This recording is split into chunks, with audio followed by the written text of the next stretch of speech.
Hey, this is Chad with BeGoneForGood. Today we're going to be talking about 3 things new riders can do to stay alive.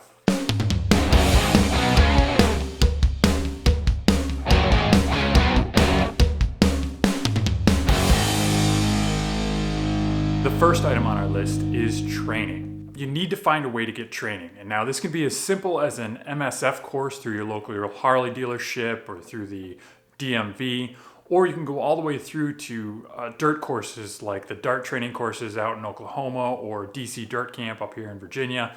There are tons of different opportunities to get some training on the bike to make you a better rider. And some of these are free, some cost a little bit of money. Once you go to off-road, there are tons of courses out there that will teach you how to be a better rider off-road, which always translates very well into how you're riding on the road as well. There's no better way to spend your time and money when you first get a bike than with training. It's better than any accessories you're going to put on, any videos you're going to watch, any forums you're going to read. Training will improve your riding significantly. I didn't do this when I first started riding and did a lot of riding before I started my training cycle with MSF and then doing off-road training with the Dart training crew. There is a world of difference in how you feel on the bike, your comfort level, and just finding those places where you have a little bit of holes or places where you recognize I'm not as good of a rider as I need to be to do these certain things. Training will illuminate those items and put you in a position where you can actually get better at those disciplines. The next thing that can really improve new riders' experience out there and put them in a better position to survive on the bike, whether it's on the road or off the road, is to understand the limitations of the bike and the boundaries of your bike. Now, this can be as simple as just standing there and leaning from side to side. Really feel where that bike is when it starts to get too heavy for you. I would argue that it's probably a good idea to lay it down, to understand what it's like to pick it up and where that point is where it's better to just ditch the bike and dump it than it is to try and save it. Because that's where a lot of injuries will come from, is getting your leg stuck underneath or working too hard to try and keep that bike upright when you should just drop it and step away, then come back and pick it up. Same thing is true when it comes to slow maneuvers. Now, I know this is something you probably get in training, but there's a reason for it. Slow maneuvers are the lifeblood of all the riding you're going to be doing. So before you ever even get out on the road, when you get that first new bike, find a parking lot and just do figure eights until you're sick of it. Do slight starts and slight stops where you're going up to 50 miles an hour and then sort of jamming on the brakes and feeling where that friction point is for the bike, where you're actually stopping as efficiently as you possibly can.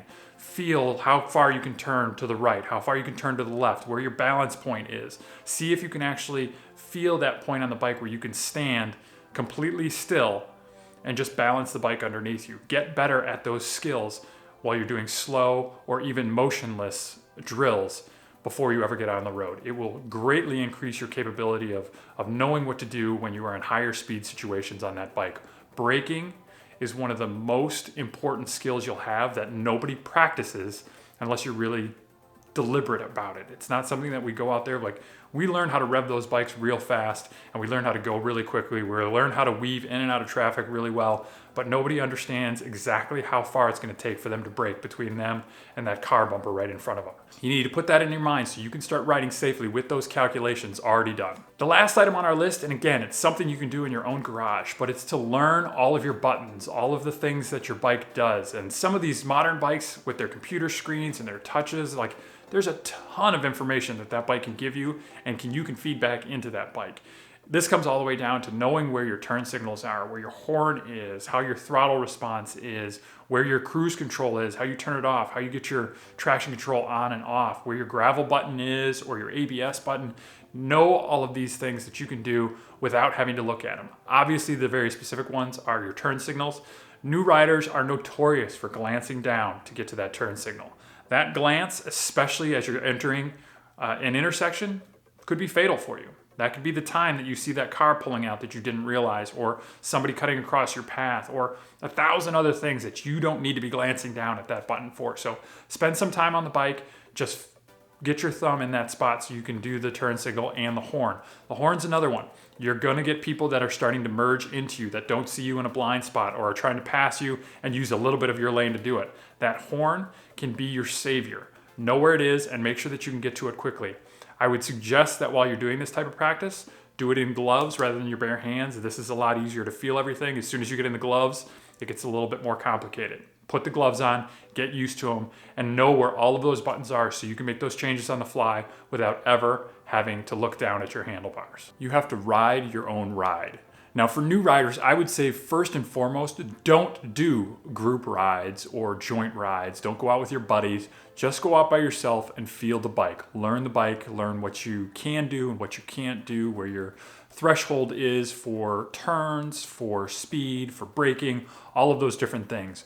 When you're thoroughly comfortable with that, then you can start adding in a person here, a person there, group rides. But you have to make sure, and mentally, it's something you just have to be able to turn on and off. And I think something that you have to be reminded of, even as a more experienced rider, that you have to ride your own ride. And this includes off-road, this includes on-road. It is important that you are always capable of riding with your own limits, regardless of what the guy in front of you or behind you is doing. You have to always ride within your own limits, and that doesn't matter what the guy in front of you is doing, it doesn't matter what the guy behind you is doing. You have to stay within what you do well, and that's really important to mentally always be on top of that. It's very easy with the excitement going, with the blood pumping, to push harder than you normally would and to do things that are outside your skill or comfort zone, and that's how you immediately get yourself in trouble. Thank you very much for paying attention to this video. I think these 3 things are some great options to give new riders the ability to be a little bit safer out there, to learn their bike a little bit better, and ultimately be more comfortable on their ride. That comfort will translate into better vision and better awareness out there, which is paramount in keeping you safe on that bike. If you like this type of video, the things that we're doing here at BeGoneForGood, definitely subscribe down below. If you have any questions or comments, you can also leave those in the comments down below. Thank you very much for watching. Look forward to seeing you next week.